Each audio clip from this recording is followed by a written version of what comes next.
Bismillahirrahmanirrahim. Oke, kembali lagi dengan saya. Untuk video kali ini, saya akan melanjutkan langkah pada uji asumsi klasik yang kedua, yakni uji autokorelasi. Sebelumnya, saya akan membahas sedikit mengenai uji autokorelasi. Nah, uji autokorelasi ialah salah satu uji yang ada dalam uji asumsi klasik yang pasti sudah tidak asing teman-teman dengar. Uji autokorelasi ini merupakan pengujian yang dilakukan pada model persamaan regresi yang berjenis data time series pada umumnya. Mengapa? Karena autokorelasi ini biasanya digunakan untuk menguji ada atau tidaknya korelasi serial dalam suatu model persamaan regresi, atau untuk mengetahui apakah dalam model tersebut terdapat gejala autokorelasi di antara variabel-variabel yang akan diteliti atau diamati. Nah, untuk pengujian kali ini saya akan melakukan uji autokorelasi dengan Darwin-Watson, yang mana dalam pengujian ini akan menggunakan dua hipotesis, yakni ada hipotesis 0 yang mana pada model regresi tersebut tidak terjadi tidak terjadi autokorelasi. Dan untuk H alternatifnya apabila dalam model tersebut terjadi autokorelasi. Nah, untuk dasar pengambilan keputusannya ini ada beberapa kriteria. Yang pertama, jika nilai DW atau Darwin-Watsonnya terletak di antara batas atas atau upper bound atau dengan simbol DU dengan 4 min DU, maka koefisien atau autokorelasinya ini sama dengan 0 dan dapat disimpulkan bahwa tidak terjadi autokorelasi. Dan yang kedua, apabila nilai DW-nya lebih rendah daripada lower bound atau batas bawah, maka koefisien autokorelasinya lebih besar daripada 0 sehingga disimpulkan terjadi autokorelasi positif. Sebaliknya, dan selanjutnya, apabila DW ini lebih besar daripada 4 min DL, maka koefisien autokorelasinya lebih kecil daripada 0 dan disimpulkan autokorelasi negatif. Dan yang terakhir, apabila nilai DW ini terletak di antara batas atas dan batas bawah atau di antara 4 min DU dan 4 min DL, maka hasilnya tidak dapat disimpulkan atau para peneliti pada umumnya menyimpulkan tidak terjadi autokorelasi, biasanya pada data panel atau data cross section. Nah, selain itu, menurut Mariani tahun 2021 juga menjelaskan selain pengambilan keputusan di atas tadi, juga ada beberapa kriteria untuk mengetahui gejala autokorelasi dengan Darwin-Watson tabel. Yang pertama, apabila nilai DW ini di bawah -2 atau lebih kecil dari -2, maka terjadi autokorelasi positif. Nah, apabila DW ini di antara -2 hingga +2, maka disimpulkan tidak terjadi autokorelasi. Dan sebaliknya, apabila nilai DW ini lebih besar dari 2 atau +2, maka terjadi autokorelasi negatif pada model regresi tersebut. Oke, untuk melakukannya kita bisa buka di eViews-nya.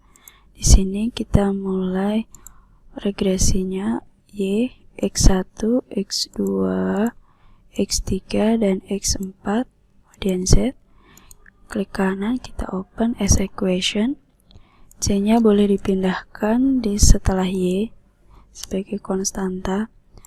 Panel option-nya berdasarkan uji estimasi sebelumnya, yakni kita menggunakan model fixed effect. Jadi kita pilih fix dan OK. Nah, di sini adalah nilai Darwin-Watson statnya sebesar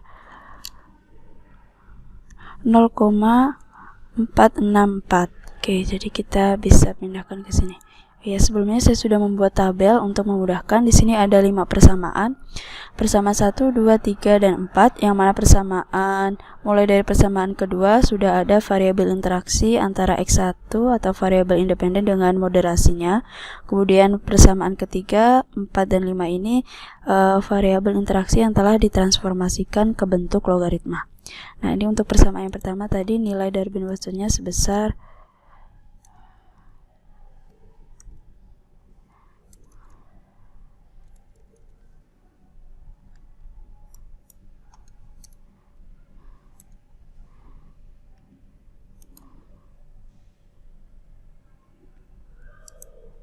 nih 1,46. Kemudian untuk ini bisa kita simpan terlebih dahulu dengan nama model 1. Oke, kita bisa close. Kemudian kita lanjutkan, bisa teman-teman lihat di prox, kemudian spesifik estimasi. Ini kita bisa ganti, tambahkan dengan persamaan yang kedua, yakni X1 berinteraksi dengan Z. Nah, kita pilih OK. Nah, di sini nilai dari bin Watsonnya sama 1,4 sekian. Kita pindahkan. Oke, untuk selanjutnya yang persamaan ketiga ini kita freeze terlebih dahulu. Kita beri nama model 2. Oke. Nah, yang ini kita proksikan lagi. Kita ganti ke variabel interaksi yang kedua setelah transformasi, yakni log X2 dengan Z. Oke. Log X2. Nah, oke. Ini diketahui nilai dari bin Watsonnya. Oke.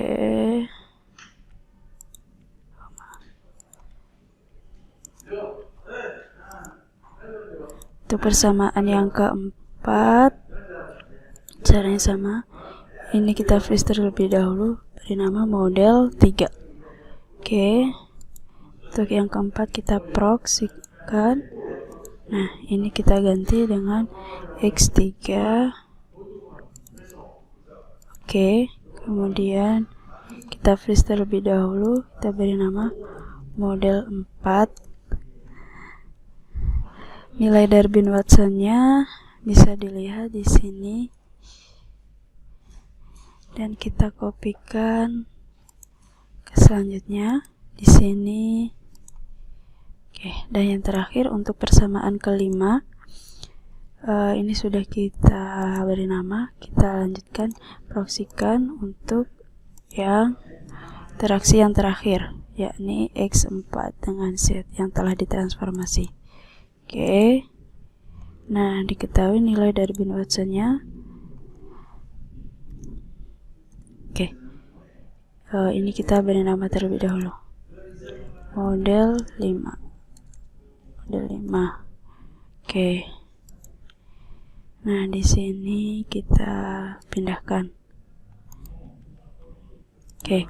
Nah, dari kelima persamaan ini dapat kita lihat nilai dari bin Watsonnya di sekitar 1,4, 1,4 dan 1,5, yang berarti ke semua nilai dari bin Watson kelima persamaan ini di antara -2, di sini dw-nya dengan 2. Nah, ini juga sama, untuk persamaan ketiga juga sama, keempat juga sama, dan persamaan kelima juga sama. Jadi dapat disimpulkan bahwa kelima persamaan ini telah lulus uji autokorelasi, yang berarti tidak terjadi autokorelasi atau nilai autokorelasinya adalah 0. Jadi kita bisa lanjutkan untuk uji heteroskedastisitas, dan akan saya lanjutkan di video selanjutnya.